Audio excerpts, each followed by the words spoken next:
आता है। वो उसे बताता है कि हम यहाँ पर किसी को नुकसान पहुँचाने के लिए नहीं आए, हम तो बस यहाँ सिर्फ शहर की बिजली ठीक करने के लिए डैम ढूंढ रहे हैं। सीजर उससे कहता है चलो ठीक है, इस बार तुम आ गए, लेकिन दोबारा यहाँ पर मत आना, तुम सब यहाँ से चले जाओ। अब वो सब के सब यहाँ से चले जाते हैं और इन्हीं चिंपैंजीज में जो कोबा होता है, जिसके ऊपर कभी इंसानों ने एक्सपेरिमेंट्स किए थे, जो इंसानों से बहुत ज्यादा नफरत करता है, वो सभी चिंपैंजीज से कहता है कि इंसान दोबारा से हमारे इलाके में आ गए हैं, वो हमें फिर से नुकसान पहुंचाएंगे, इसलिए इंसानों को हमें अपनी ताकत दिखानी होगी। और सीजर भी अब उसकी बातों में आ जाता है और ये सब तय करते हैं कि ये इंसानों की बस्ती में जाएंगे।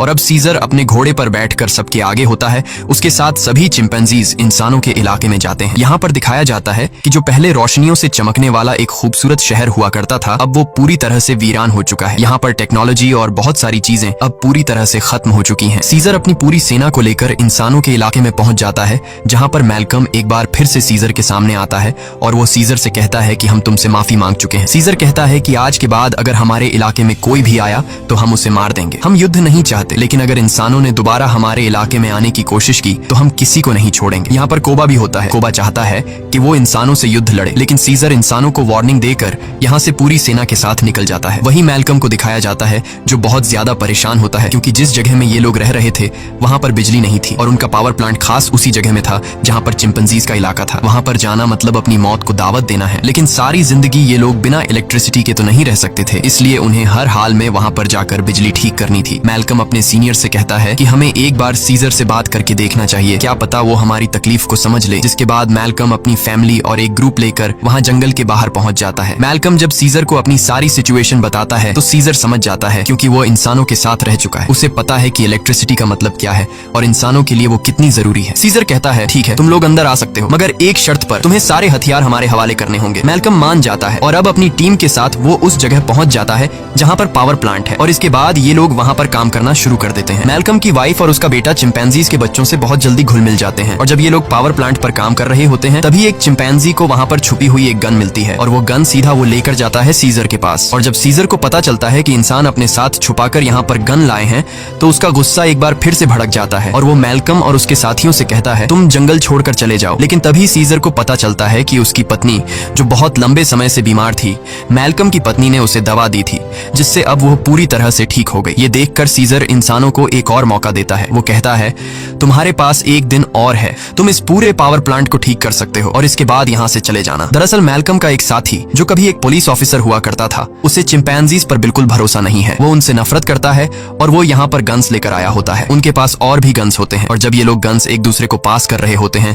तो ऊपर से कोबा देख लेता है। कोबा गुस्से से लाल हो जाता है कि ये इंसान तो बिल्कुल भी भरोसे के लायक नहीं है और कोबा इंसानों से बहुत ज्यादा नफरत करता है और वो जल्दी से सीजर के पास जाता है। वो उसे बताता है कि इंसानों के पास और भी हथियार हैं, इंसान भरोसे के लायक नहीं है, तुम्हें उन्हें हमारे इलाके से निकालना होगा। जिस पर सीजर उसे सब्र रखने को कहता है। इस बात से कोबा को गुस्सा आता है। वो कहता है तुम्हें अपने साथियों की बिल्कुल भी परवाह नहीं है, तुम इंसानों से प्यार करते हो क्योंकि तुम भी उन्हीं में से एक हो। और अब सीजर को इस बात पर गुस्सा आता है और वो कोबा पर हमला कर देता है। सीजर उसे बहुत बुरी तरह से घायल कर देता है। कोबा अब बदले की आग में जलने लगा। वो यहाँ से सीधा उस जगह जाता है जहाँ पर इंसान और उनके हथियार हैं। वो वहाँ से इंसानों के हथियार लेता है और बहुत सारे इंसानों को मार देता है और उन्हें मारने के बाद वापस वो अपने इलाके में आता है जहाँ पर वो अपने ही चिंपैंजीज के कई घरों को आग लगा देता है। और जब मौका देखता है कि सीजर बिल्कुल अकेला है, उसके पास कोई भी नहीं है, तो वो चुपके से सीजर को भी गोली मार देता है। सीजर वहीं झाड़ियों में गिर जाता है। इसके बाद कोबा अब सभी चिंपैंजीज के पास जाता है और कहता है इंसानों ने हमारे घर जला दिए और हमारे लीडर सीजर को भी मार दिया, वो हम पर हमला कर रहे हैं, हमें उन्हें सबक सिखाना होगा। कोबा इंसानों के खिलाफ युद्ध का ऐलान कर देता है। साथ ही वो यह भी ऐलान करता है कि अब मैं तुम सब का लीडर हूँ। इसे सब लीडर मान लेते हैं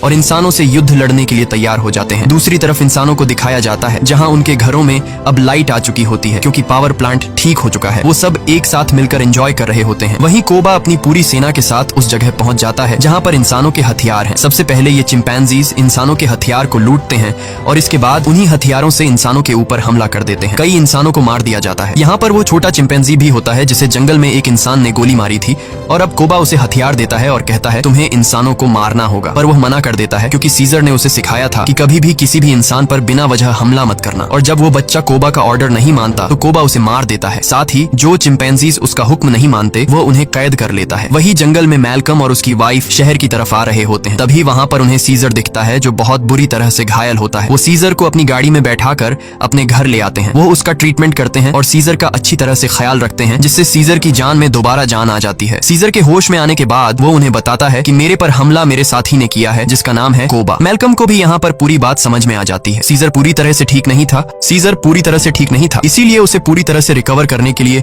मैल्कम मेडिसिन लाने के लिए स्टोर पर जाता है और तभी उसके सामने सीजर का बेटा आ जाता है जिसके हाथ में गन होती है। वो मैल्कम को शूट करने वाला होता है कि मैल्कम उसे बता देता है तुम्हारे पिता सीजर अब भी जिंदा हैं, वो हमारे पास हैं और उन्हें और किसी ने नहीं बल्कि कोबा ने शूट किया है। इसके बाद मैल्कम सीजर के बेटे को अपने घर ले आता है। वो अपने पिता को जिंदा देखकर बहुत खुश हो जाता है, जहाँ पर सीजर का बेटा सीजर को बताता है कि किस तरह से कोबा ने अपने आप को लीडर बनाया और उसने बाहर की दुनिया में मासूम लोगों की जान ली। सीजर के बेटे को भी अब पता चल चुका है कि उसके पिता सीजर पर और किसी ने नहीं बल्कि कोबा ने गोली चलाई थी, इसीलिए अब वह वापस उसी जगह जाता है जहाँ पर कोबा ने इंसानों को और बहुत सारे चिंपैंजीज को बंदी बनाकर रखा है। सीजर का बेटा सबको आजाद कर देता है। मैल्कम भी उनका साथ देता है और वो उन सबको टावर के अंदर ले आता है जहाँ पर उसकी मुलाकात वही पुलिस ऑफिसर से होती है। वह ऑफिसर मैल्कम को बताता है कि इलेक्ट्रिसिटी आने के बाद मैंने रेडियो से आर्मी के साथ कांटेक्ट कर लिया है और बहुत जल्द बहुत बड़ी आर्मी की सेना यहाँ पर आने वाली है जो सभी चिंपैंजीज का खात्मा कर देगी। साथ ही वह यह भी बताता है कि मैंने टावर के ऊपर बहुत सारे बॉम्ब्स को फिट कर दिया है ताकि जब चिंपैंजीज टावर के ऊपर चढ़ेंगे तो मैं बॉम्ब को ब्लास्ट करके उन सब चिंपैंजीज को मार दूंगा। हालांकि इसमें उसकी खुद भी जान चली जाएगी। उसके हाथ में रिमोट कंट्रोल होता है और अब ये देखने के बाद मैल्कम और सभी इंसान वहां से भागना शुरू कर देते हैं। वहीं सीजर को दिखाया जाता है जो अब यहाँ पर पहुंच चुका है। उसका सामना कोबा से होता है और कोबा और उसके बीच फाइट शुरू हो जाती है। सीजर को जिंदा देखकर बाकी चिंपैंजीज भी कोबा की गद्दारी को जान चुके हैं। वहीं हमें उस पुलिस ऑफिसर को दिखाया जाता है जो टाउन के एक हिस्से को बॉम्ब से ब्लास्ट कर देता है जिसमें कई सारे चिंपैंजीज मारे जाते हैं, लेकिन कोबा, सीजर और उसके कई साथी अब भी जिंदा हैं। जब कोबा देखता है कि बहुत सारे चिंपैंजीज वापस सीजर को सपोर्ट करने लगे हैं तो वह उन सब पर गोलियां चलाना शुरू कर देता है। तभी सीजर काफी ऊंचाई से कोबा पर हमला कर देता है और उसे बिल्डिंग से नीचे धकेल देता है। कोबा लोहे की रॉड से लटक जाता है। अब वह सीजर से कहता है प्लीज मुझे बचा लो, जिसके बाद सीजर उसका हाथ पकड़ लेता है, लेकिन कोबा ने जो किया है उसे माफ नहीं किया जा सकता, इसीलिए सीजर उसका हाथ छोड़कर उसे नीचे गिरा देता है जिससे उसकी मौत हो जाती है। और अब मैल्कम और सीजर एक दूसरे के सामने होते हैं। ये दोनों एक दूसरे से हाथ मिलाते हैं, यानी कि यह दोनों अब अच्छे दोस्त हैं जैसे कभी सीजर विल का हुआ करता था। मैल्कम सीजर को बताता है कि बहुत जल्दी यहाँ पर आर्मी आने वाली है, तुम सबको यहाँ से निकलना होगा ताकि इस जंग को रोका जा सके। सीजर कहता है कि अब इंसानों और चिंपैंजीज के बीच जो वॉर है उसे कभी खत्म नहीं किया जा सकता। इसी के साथ यह कहानी खत्म हो जाती है। अगर वीडियो आपको अच्छी लगी हो तो हमारे चैनल को सब्सक्राइब और वीडियो को लाइक जरूर कीजिएगा।